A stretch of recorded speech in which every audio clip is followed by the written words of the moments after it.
things that we learned this morning is why we put our faith in God and not put our faith in technology. So, this afternoon, this session, we're going to have another go at technology. This time we won't have to deal with the vagaries of the Temuco telephone company, but we're going to hope that this goes well as well. Maria Clara Bingemer is going to present part of a film on Dorothy Stang, the great martyr of the church's work with indigenous people in Brazil. So let me just briefly introduce Maria Clara, who needs no introduction to most of the folks here. Maria Clara is, like God, omnipresent in the Catholic Church around the world and knows almost everybody. First woman, I believe, to get your doctorate from the Gregorian in Rome, is that right? First lay woman, and is now a professor of theology at the Pontifical University of Rio de Janeiro. You can see a list of her publications in the bio. Please join me in welcoming Maria Clara. Thank you, Bill. Thank you, everybody. I hope everybody is awake after lunch. No. So I will make a brief introduction to this movie, this part of the movie that you are going to see. This movie is called Duas Vidas, Uma Só Causa, Two Lives, One Cause. It's a documentary done by two young Brazilian movie makers, Tatiana Polastri and Alexandre Rampazzo. The young couple is connected to the lay Dominican family and had worked somehow with Frei Beto in the movement MIRE, Mística e Revolução, Mystic and Revolution. They made also another movie on the Amazon called Terras do Bem Virá, from which you can find extracts in YouTube. In Terras do Bem Virá, also Dorothy Stang appears and speaks in many points of the movie. On her, there is another DVD, very good, done by a British student called The Student, the Nun, the Amazon, which is available in many libraries from North American universities. So the idea of this movie, this specific movie we have here, came when Tatiana and Alexandre went to ask for funding for a new movie about Amazon. They approached the director for Latin America of a Dutch foundation who supported social projects and also projects for the Catholic Church. This person, Reinaldo Bingemer, who happens to be my husband, suggested them to make the movie comparing the lives of the two Dorothys, Dorothy Day and Dorothy Stang, as he thought they had a lot in common, in spite of their mutual differences. They are both North Americans, they are both committed Christians, Catholics, both in love with the God of the poor, both missionaries of mercy among the most exploited of the affluent society. But also, one is a lay person, had a partner and a daughter. The other is a religious sister since 17 years old. One lived and worked in the United States, in New York City. The other was sent very young, in 1966, to Brazil, responding to a call of Pope John XXIII in 1963, who asked for missionaries to serve in Latin America. One dealt with the secular face of injustice, the Great Depression, war, draft, and responded to it creating a journal, collecting funds to give food for those who were hungry, and a shelter for those who didn't have where to stay. The other dealt with the institutionalized injustice and inequity in a country where the difference between the minority, who is very rich and possesses land and properties, explores the great majority who has nothing. She also responded with the resources she had to that situation, teaching, helping to build community, making people of the Amazon conscious of their capacity of living in solidarity. One died at the age of 80 among the poor after a whole life dedicated to them. The other was murdered at the age of 74 by killers hired by the great landowners who saw in her a threat to their behavior. The two Dorothys met once in Mexico. Besides showing those two women's lives and mission, this movie tries to disrupt the false prejudice that Americans from the North don't understand nor support the South. Dorothy Stang gave her life for the South. So did the 4 women who died in El Salvador: Maura Clark, Etta Ford, Dorothy Kazel, Jim Donovan. All of them are helping to meet the dream of Pope John Paul II of Ecclesia in America, and also the dream of those who believe there is only one America, inclusive and connected by solidarity, compassion, and commitment. That is making America great again. To recognize that, as President Obama said the day of the opening with the relations with Cuba, somos todos americanos. Yeah. So, in this session, we will exhibit only one part of the movie, the part on Dorothy Stang, because she has to do more directly with the topic of this conference. So, about that, I wanted to say a few words. You won't see in the movie the typical Brazilian Indians we are used about in the tribe, with the typical clothes or jewelry and colors, etc. But in the north of Brazil, everybody is Indian, is indigenous.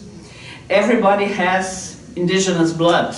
So those people, those poor people who are struggling for their land with their means to survive, and on whom Dorothy Stang makes advocacy, are indigenous. And the indigenous who are still in the tribes, organized in the nations, are also with the same, enduring the same sufferings and the same problems that are shown here. So I think the movie is more than connected with our topic in this conference. But we hope you will have the opportunity to see the whole movie, which can be found in some libraries or be purchased at the website of the Sisters of Notre Dame de Namur, Sister Dorothy Stang's congregation. There is a link of the sisters, and they sell the movie. The young couple who idealized and realized the movie was converted to the Catholic worker, spent some time in one Catholic worker, and continues to do good movies to the growth of the kingdom of God in Latin America. So now we are going to see the movie. Karen is helping us doing fast forward so we can see more the part on Dorothy Stang, and afterwards we can comment a little bit and also have questions and answers.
Este povo não tem condição de continuar migrando, não tem condição de viver como peão, porque peão pode trabalhar só quando ele tem saúde. Quando ele não tem mais saúde, ele não tem mais aonde ir. E ele é indigente pelo Estado. Este povo não precisa gastar o resto da sua vida como indigente. Eles são pessoas humanas que merecem felicidade igual a qualquer um de nós.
country and all over the world, expressing not just a sense of charity, trying to write in the paper, they're all trying to write about another kind of social order in which men are given an opportunity to develop their capacities, their talents, their abilities, and don't have to go around selling their labor and suffering this degradation, this shame of unemployment.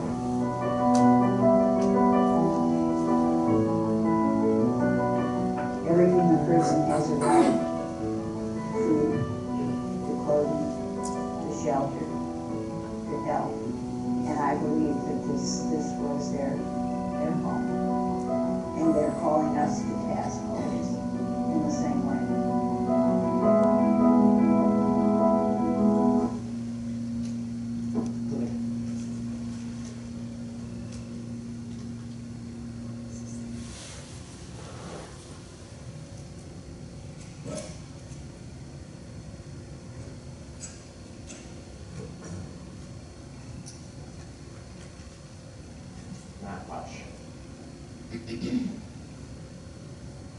Dorothy Day was realizing that there was a whole subgroup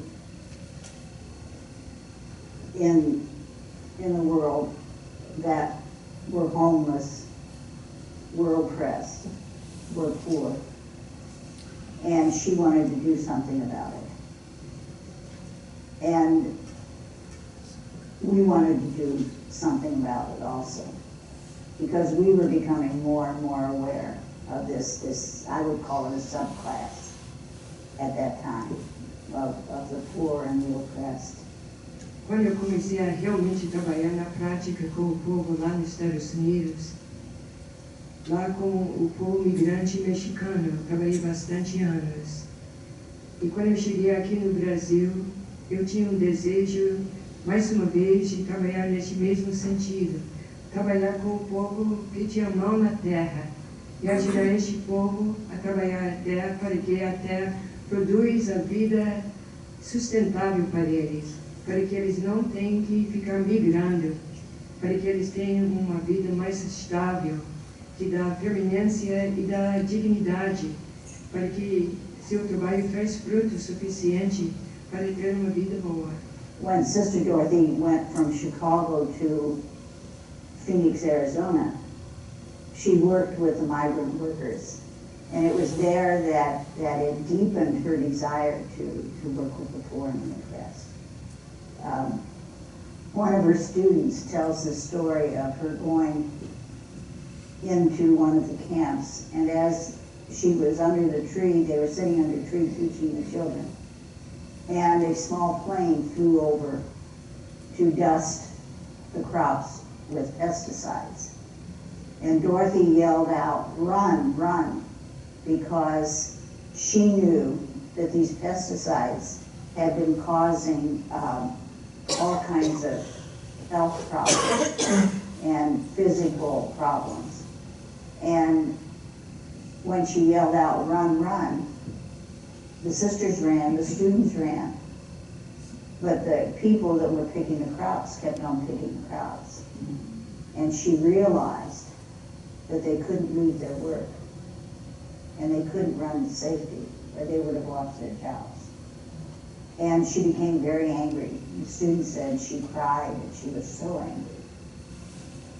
And it was experiences such as these that convinced her more and more that she needed to work with the poorest. She loved those people. She just loved the farm workers, the Mexican farm workers, and their families.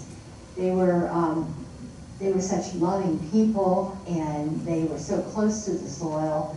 Their lives were so, in the sense of poverty, was so tragic, and the injustice. At the same time, she wanted to help them, and she found among them that wonderful spirit of faith and the ability to live and to believe in spite of all the hardships that the people had. So when she went to Brazil, she found herself in a situation where she was working again with farm workers and their families. We went down on the same plane. We studied in Petropolis at Senfi, And we went then up to Coroata, Maranhão, where we worked together for 8 years until she moved up into the Amazon area. Quando nós saímos, que eu saí junto com ela do Maranhão, viemos para o Pará por quê? Porque a Transamazônica tinha aberto e muitos dos maranhenses vinham para cá, para o Pará. Então a Dorothy sempre pioneira, essa é a característica dela também, sempre na frente. Tá? Ela disse, olha, Rebeca, o povo está indo, agora nós também atrás dele.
Porque lá fora, quando a gente ouvia a propaganda da Amazônia, a gente achava que vinha do céu. No milhão a gente corria leite e mel. Tão fácil, estrada era fácil, escola, tudo. A gente via assim, muita propaganda, né? Então, o meu esposo e meu cunhado na época, né, vieram olhar e tal, se agradaram das terras e a gente veio. Eu praticamente não conhecia, nem minha irmã, que viemos junto, né? Aí viemos assim com a cara e a coragem, achando que vinha praticamente pro céu. Quando chegamos aqui, que a gente começou a ver a realidade. Muita doença, muita malária, tinha na época. No inverno não passava nada, intrafegava as estradas. Hoje a gente já pode ter uma ideia dessa forma de desenvolvimento, mais de 35 anos depois. Essa data tem uma ideia do que foi isso. E essa região, onde ela foi implantada por excelência, essa forma de desenvolvimento, é hoje uma região campeã em morte de trabalhadores rurais no campo e campeã em trabalho escravo no Brasil. Não é isso que é desenvolvimento para nós. O governo colocou, aceitou as famílias e depois abandonou, literalmente. Nós nunca tivemos acesso à justiça, ou aquilo que a gente entende por justiça. Nós nunca tivemos segurança contra quaisquer tipos de violência. Terra sem lei significa que o grande mata. Quem grita mais alto, quem fala mais alto, quem grita, ele tem razão. Então tem casos aí que poderia contar, infinitos casos aí, que famílias foram amedrontadas e depois expulsos à bala mesmo. E não tiveram onde correr. As únicas, modéstia à parte, se não fosse a igreja, modéstia à parte, mas a bem da verdade tem que ser dito, se não fosse a igreja, esse povo teria uma pior. Porque nós, pelo menos, denunciamos esses fatos. Às vezes fomos ouvidos, às vezes ignorados, às vezes ameaçados. Tem organizações de grileiros, fazendeiros, que têm seus pistoleiros. E tem fazendeiros que contratam grupo de segurança e se tornam para nós milícias. Eles ficam lá provocando o povo, queimam as casas do povo. Então, essa tensão que nós estamos passando é muito difícil. Primeiro eles chegam com ameaça e tudo, e pedindo para sair e tal, e ameaçando. Aí, quando eles resistem mesmo, eles partem para apelar mesmo. Bota fogo nas casas, teve vários, né? Principalmente aqui no PDS, põe fogo nos barracos, bota as famílias para correr com criança e tudo, e arma, né? Bota pistoleiro para atirar, para amedrontar, e se teimar mesmo, eles chegam a matar mesmo.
Aí, assim, depois que o Dorothy chegou, em 82, a gente começou a ver uma luz, como assim, uma luz no fim do túnel, né? Vendo que a Amazônia tinha solução, né? A gente permanecer aqui e tentar mudar isso para melhor. She wanted to educate the children. She wanted to form camaraderie. You know, people work together. She wanted to teach the adults that they could work together and they could make a difference. And if they work together, they would make a difference. I think that's what she wanted to do. Quando ela chegou aqui em 82, não tinha nada. Esse povo era completamente abandonado pelo mundo. Era para o povo sair, mas o povo ficou. Depois foi atrás de educar, formar professores, formar agente de saúde, foi tudo nessa linha da vida. Depois foi vicinal, estrada, tudo ajudando o povo a se organizar para cobrar e exigir. E era arrancar dente, nunca nada que era fácil. E aí começamos uma vida toda, né, junto com ela, nos trabalhos sociais, fundação de associações, na questão da educação, que não tinha nada, né, e o meio ambiente mesmo, né, nessa época ela já... A gente quase não entendia muita coisa não, mas ela já começava a mostrar a importância, né, de preservar a Amazônia, preservar isso aqui, né, segurar a terra para os pequenos, né, os trabalhadores aqui. E aí a gente começou essa luta, assim, para a melhoria da região. Então, nós temos uma paixão e grande para ajudar este povo a ficar na terra, de ter condição de trabalhar a terra com suas mãos, com projetos que o próprio Ingrid tem condição de oferecer, que veio oferecendo para nós um projeto PDS, um projeto de desenvolvimento sustentável. E este projeto faz com que um labrador ocupe a terra de uma maneira bastante elevante. Ele vai trabalhar a terra de uma maneira que dá mais vida à terra. Ele não vai destruir a Amazonas. Ele vai ter sua lavoura branca de uma maneira um pouco mais limitada e vai plantando mais bem de raiz que é em harmonia com o que já existe na natureza, para que ele tenha uma vida mais digna. E não exige que ele migre outra vez. O povo está cansado de migrar. Ajudou, porque ela ajudou nós a arrumar esse pedaço de terra que hoje nós temos. E ela ajudou em várias coisas, porque sempre ela vinha aqui em casa e falava, gente, vocês têm que ter força para lutar e segurar o lote. Porque quando nós entramos para cá, que isso era uma picadinha, que não tinha ninguém, só era nós. E ela deu bastante força para nós sobreviver aqui dentro dela. E nós já temos já botamos uma roça e já temos que comer. Então a Dorothy se meteu mesmo para fazer essa coisa funcionar. Cadastrava o pessoal, lutava. E tanto no PDS como no outro assentamento, que ela dizia, não estou falando nada. Ela encorajava e incentivava. Fica aqui, vocês têm direito, vocês não têm que sair. Senta aí, 5 pés. É assim. Isso, então, chamava isso de insuflar. A gente também incentivava.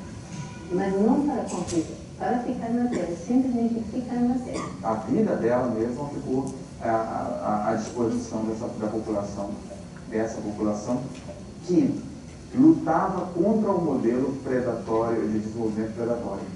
Lutava por esse novo modelo, o socioambientalismo, que a terra não ficasse na mão de poucos proprietários rurais, mas sim que fosse dividida por essa imensa gama de trabalhadores rurais e que sabiam como utilizar os recursos da floresta sem degradá-la. Brazil has about 30% of the world's biodiversity. And so can you imagine when somebody chops down a tremendous area that burns for 10 days, and we've lost forever all of that biodiversity that took thousands of years for all of this plant life to originate and to develop. But we've lost in one fire. It's gone forever. And so how can we help bring an awareness of what's happening? Because we have many magnificent animals, birds.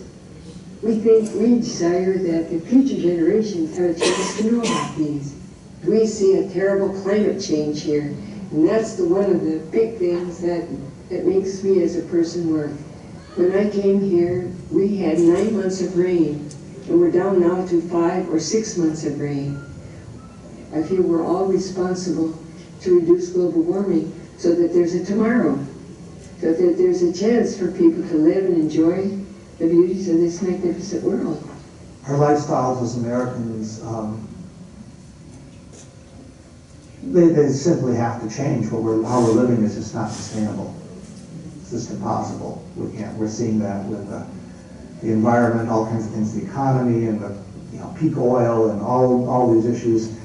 We're running at a brick wall. When Peter talked about going back to the land in the 1930s, it sounded like a romantic idea. It sounded even reactionary. A lot of people took it as reactionary.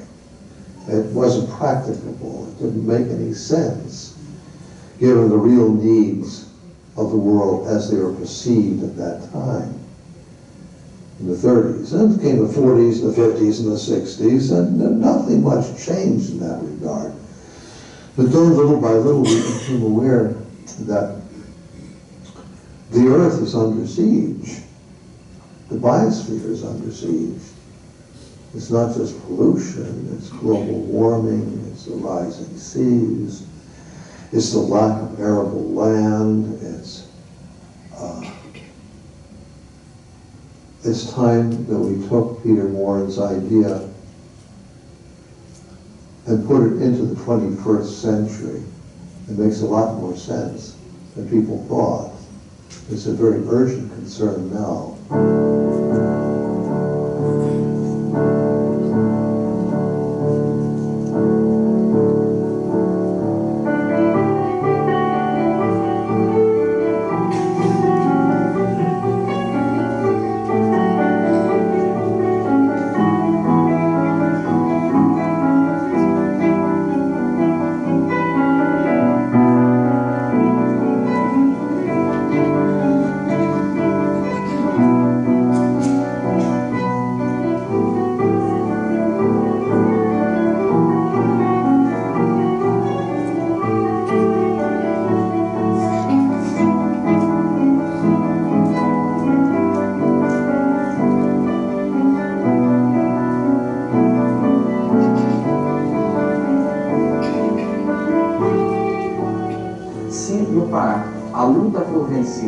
Pelo desenvolvimento predatório de madeireiros e fazendeiros, a mesma coisa se dará na próxima década no estado do Amazonas, que é para onde a nova fronteira está seguindo. Se a luta que se ganhar for a do socioambientalismo, a dos movimentos sociais, que querem desenvolvimento, sim, mas exploração racional dos recursos da floresta, que não vem monocultura nenhuma como desenvolvimento, e sim a exploração de todas essas culturas, como fazem os ribeirinhos há centenas de anos, é esse modelo que vai ser transportado na próxima década para o estado do Amazonas. Então, o Pará é apenas a porta de entrada da Amazônia. O que está em jogo aqui é saber quem vai vencer essa luta, e aquele que vencer terá a Amazônia toda como prêmio.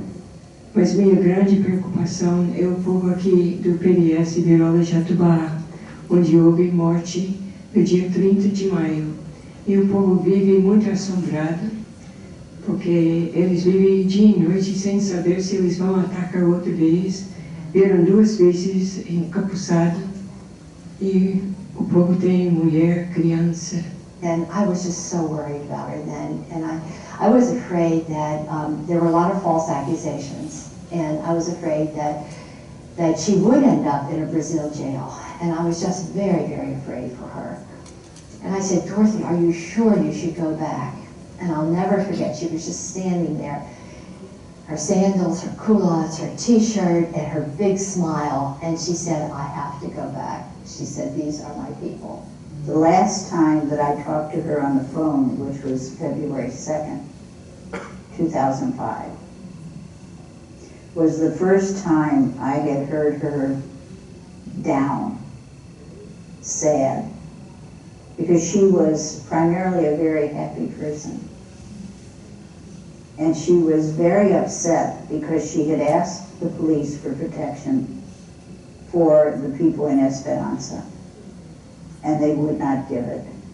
And the day she went to Esperanza, on the 11th, she called her brother David, And she told him that she was calling him to tell him to pray for her because she was going to go to Esperanza and she was nervous about it. So was she afraid? Yeah, I think she was. I think we'd all be afraid if we knew we were on a death list. Did that stop her? No. Raifrão, por que você mandou? Por que, Raifrão, você matou? A sociedade que eu vi da sua boca, se foi você que matou a Dorothy, a Amanda de quem? Vou falar para vocês.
A história da Dorothy é a história dos macacos, né?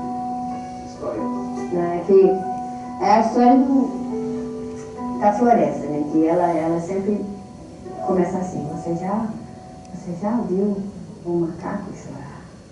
Já sentiu o choro de um macaco no seu coração? Aí ela vai contar como esse fazendeiro aqui, né?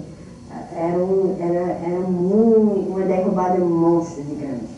Aí ele foi derrubando e deixou uma área no meio de floresta. E os animais todos foram para lá. Aí ele começou o fogo de fora. E o fogo foi consumindo até chegar naquela matinha no meio. Aí queimou todos os animais. Aí ela disse que você poderia escutar o pânico, né? O medo. Na medida que o fogo chegava.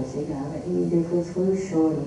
Era o choro dos macacos, que ficam mais alto do que qualquer outra. Aí ela disse que cortava o coração. Aí essa é a história da Marta que morre, que não é a árvore morta, é vida. É vida que é de onde vem nossa vida. Nossa vida é intimamente ligada com a vida da Marta, com a terra, com o chão. If Americans would stop buying furniture that's from areas of the world where deforestation is happening, obviously that in itself would greatly decrease the amount of deforestation, and then in hand maybe partly decrease the amount of slavery and the rest that goes on. And I think again, this is why Dorothy Day was more of an anarchist. Like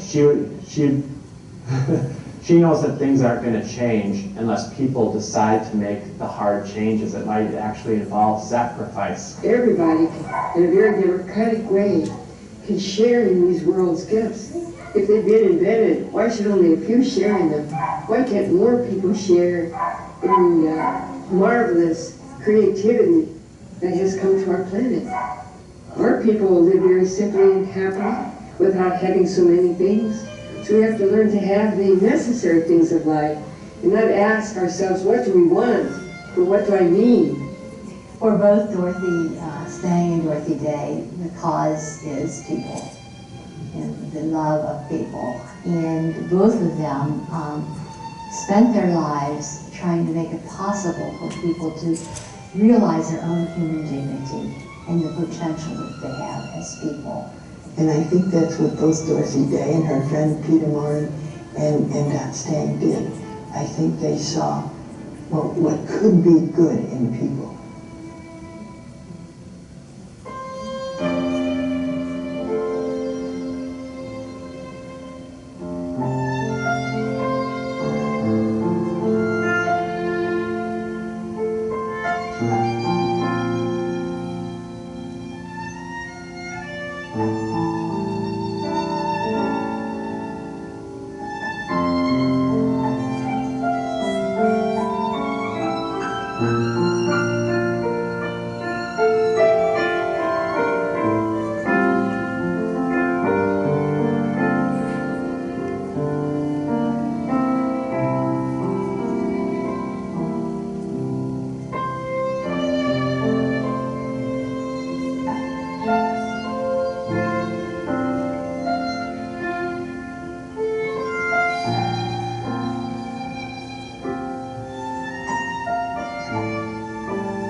Before Laudato Si, Dorothy Stang was a pioneer already. So I would like to make some short comments. How many time you have? Well, 15 minutes. 15 minutes. Well, my comments are short. Perhaps we can have one or two questions after that. Sister Dorothy's commitment was not simply a religious obedience of a sister who goes wherever the superiors will tell her to go. Her commitment is a much more deep and complex one. First, she was committed to people, to the poorest people of all. As Gustavo Gutierrez wrote, in Latin America, the challenge does not come first and foremost from non-believers, but from non-persons. That is, those whom the prevailing social order does not acknowledge as persons. The poor, the exploited, those systematically and lawfully stripped of their human status, those who hardly know what a human being is. Non-persons represent a challenge, not primarily to our religious world, but to our economic, social, political, and cultural world. Their existence is a call to revolutionary transformation of the very foundation of our dehumanizing society. She was not there in Brazil to study theoretically poverty and its roots, but to insert herself in a community of people who were poor and could not be so if they were not deprived of their rights to the land they lived in and from which they could extract the necessary for their survival. Those inserted communities were a reality in Latin America after the Council, the Vatican II. Religious life was discovering new cloisters, no more of stone, but of flesh and blood among the poor. 3. According to Clodovis Boff, there are 3 models of the option for the poor: conversion of interests, alternance, and incarnation.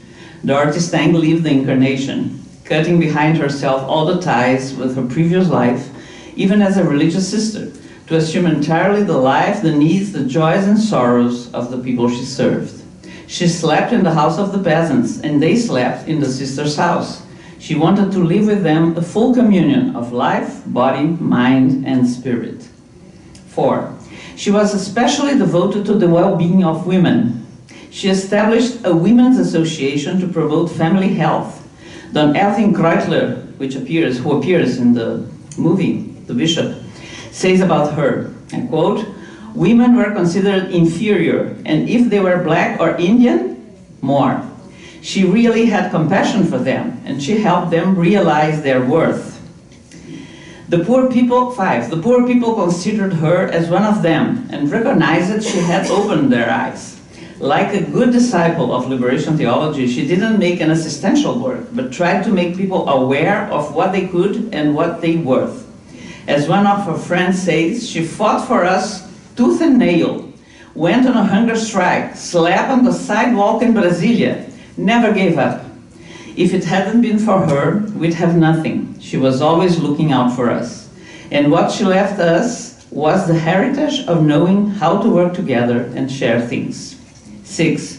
She didn't understand her faith separated from politics. And for that, she was a true follower of liberation theology. She was a sister, so she prayed, celebrated, read the Bible with the people. She was also a member of the Brazilian Catholic Bishops' Pastoral Land Commission. But she also cultivated local leadership, strengthened unions, built schools, promoted literacy, trained teachers, and formed women associations. She wanted to help people to become agents of social change. 7. She was also a pioneer in relation with many things that would be priorities for the church many years afterwards. And the most important was ecology, the creation spirituality she had. Many things we found today in Pope Francis' Laudato Si were lived and believed by Dorothy Stang. She began to see the connection with nature life and human life and as one only life. That helped her to criticize strongly the unsustainable practice of the agricultures and the destruction of the rainforest. She felt in her flesh and body that the main victims of the destruction of the earth are the poor. 8. The Church of Amazon reveres Dorothy Stang like martyr. Bishop Erwin Kreutler declared about her, "Our martyr Dorothy Stang was killed because she believed in a different dream for the Amazon, because she defended sustainable development projects and fought for the assentamento, the settled down, of simple people in need of farmland to live. She rejected the idea of the infinite growth of ranches that to expand don't accept any contrary voices." 9. Her stewardship for the land had also great value for human communities and for its own sake as an integral part of God's creation. She was then, like Stephen Pope says in his book, a servant of the marginalized, but also of land, water, plants, and animals. Concluding, the 2 men who shot Sister Dorothy were convicted and sentenced to prison, also the one who hired them, Vidas. He tried every maneuver he could to escape. Finally, in 2013, he was sentenced to 30 years of prison. According to the Pastoral Land Commission, since 1985, more than 800 rural workers or family members have been killed in the state of Pará, the same where Dorothy Stang lived. Only those 3 people, the 2 killers and Vidas, have been in prison for these crimes. Thank you. So, I don't know if anybody would like to make one question or comment or...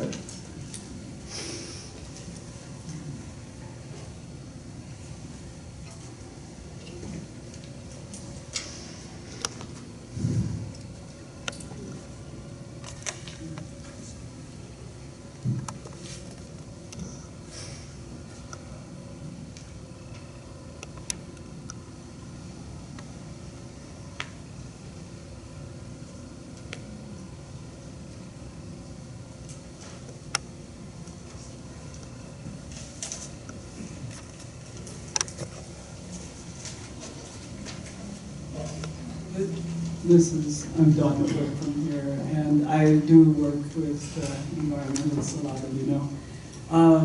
And I guess one of the things that I am always deeply moved by is the opulence that is so visible on the surface in many of our countries, especially here in the United States and in Chicago. And then we see this on film, and it seems so distant, and it seems so separate.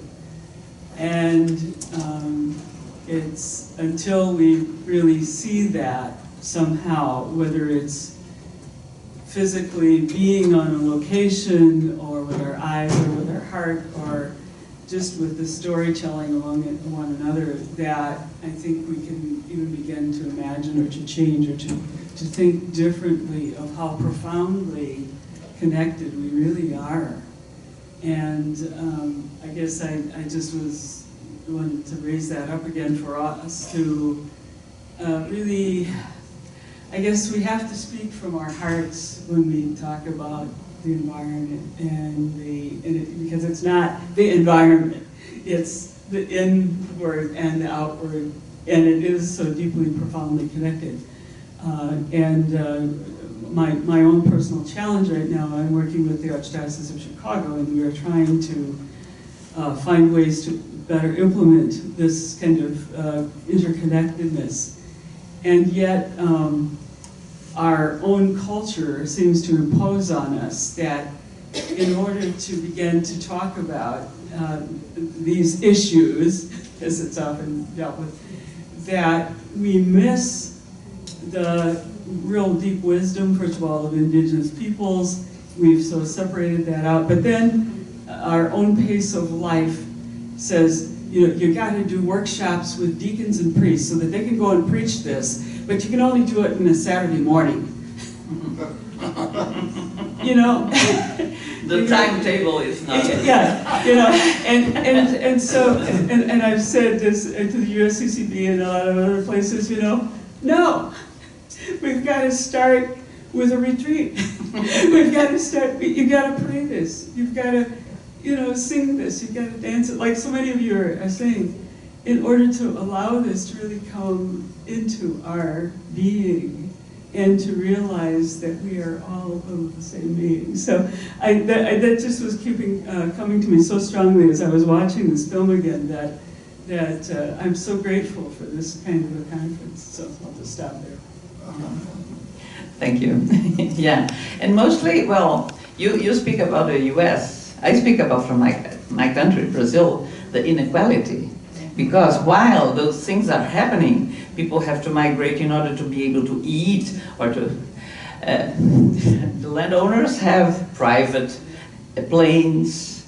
They go to see their lands in their plane, and fortunes, great concentration of wealth in the very few portion of the population, and it's really... and, well, the church has been, through these years, through 50 years right now, after the council, one of the only institutions that assumed and raised the voice and advocates for the rights. Thanks to the CIMI, which is the commission, we are in an Indigenous conference, the commission of the Bishops' Conference who deals with the Indigenous, the number of Indigenous in Brazil raised, because before the lands were stolen from them, and they depend on land to live. So there was a lot of suicides. There was a whole tribe now, the Guarani Kaiowá, who were announcing that they would commit suicide altogether if they stole their lands. And that was a great commotion. Finally, the thing stopped. But thanks to the church, Don Erwin Kreuzler here was telling, thank God the church was the only voice. But the church alone is not powerful enough to make things change. So that's the dream of the Stang, to make people agents of their own liberation. That's what Gustavo Gutierrez proposes to in his theology. That's a long-term work. Yeah. And well, when they kill the prophets, well, they kill the prophets and the seeds are there. The seeds will continue, but yeah. Please join me in thanking Maria Clara.